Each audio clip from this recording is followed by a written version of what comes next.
Assalamualaikum warahmatullahi wabarakatuh. Nama saya Nafsa Salsabila dari kelas 11 MIPA 1. Saya akan membuat sel hewan dari plastisin dan juga kardus sebagai alasnya. Apa sih itu sel hewan? Sel hewan merupakan bentuk sel eukariotik yang membentuk jaringan tubuh dan kemudian membentuk organ. Sel hewan memiliki larutan koloid dan juga senyawa yang sangat berperan penting untuk proses fotosintesis.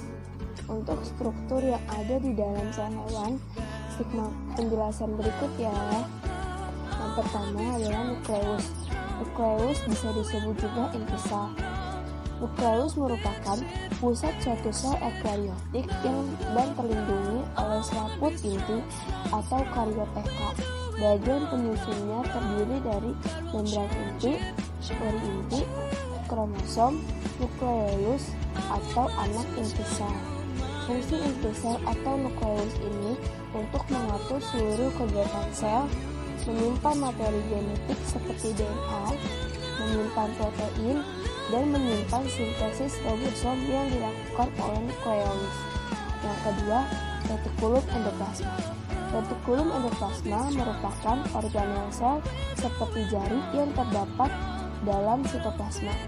Retikulum endoplasma dibagi menjadi dua, yaitu RE kasar dan RE halus. RE kasar tersusun atas kantung atau sisterna yang dilekati oleh ribosom. Fungsinya untuk sintesis protein. Sedangkan RE halus tersusun oleh tubulus dan tidak dilekati oleh ribosom. Fungsinya untuk mesintesis lemak. Yang ketiga, ribosom. Ribosom tersusun atas asam ribonukleat. Berdasarkan letaknya, ribosom terdiri ada dua, ribosom bebas dan ribosom terikat.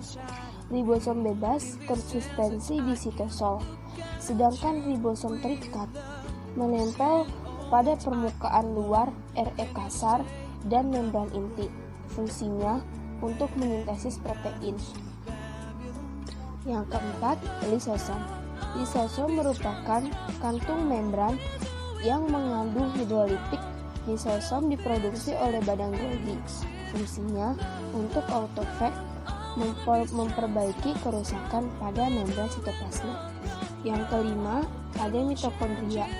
Mitokondria merupakan sel yang memiliki membran ganda, yaitu membran luar dan membran dalam. Membran dalam berlipat-lipat, yang lipatannya disebut dengan krista, yang memiliki dua ruang, yakni ruang intramembran dan ruang strips. Mitokondria memiliki DNA dan ribosom yang fungsinya untuk respirasi seluler untuk menghasilkan ATP atau adenosin trifosfat. Yang keenam, badan Golgi atau aparatus Golgi atau yang biasa disebut juga dengan kompleks Golgi. Badan Golgi ini tersusun atas kantong pipih yang bertumpuk yang disebut dengan sisterna. Badan Golgi memiliki dua sisi yang berlawanan, yaitu sisi cis dan sisi trans. Sisi cis berperan sebagai penerimaan, sedangkan sisi trans berperan sebagai pengiriman. Badan Golgi berfungsi untuk tempat polifikasi protein dan fosfolipol serta mesintesis polisakarida. Yang ketujuh, badan mikro. Badan mikro terdiri dari peroksisom dan gulaksisoni. Peroksisom berfungsi untuk mendeteksifikasi alkohol maupun komponen berbahaya lainnya dan memecah asam lemak menjadi molekul yang lebih kecil. Sedangkan gulaksisom berfungsi untuk mengubah lemak menjadi gula. Yang kedelapan, sentrosom.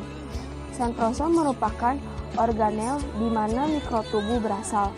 Sentrosom pada sel hewan tersusun oleh sepasang sentriol. Sentriol tersusun atas 9 sentriped mikrotubuh yang tersusun seperti cincin. Fungsi sentriol untuk menentukan formasi nilai dan flagel, sedangkan fungsi sentrosom untuk pembelahan sel, yakni menentukan orientasi benang spindel dan mempengaruhi perlokatan benang spindel pada kromosom. Yang ke-9, sitoskeleton. Sitoskeleton merupakan kerangka sel yang terdiri dari 3 jenis, yaitu mikrotubuh, mikrofilament, filamen intermediate. Sitoskeleton berfungsi untuk menentukan dan memelihara bentuk sel, untuk pergerakan sel, untuk membentuk struktur khusus seperti filia serta flagella, dan untuk melakukan pembelahan sel. Semoga video yang saya berikan dapat bermanfaat bagi kita semua ya. Dadah.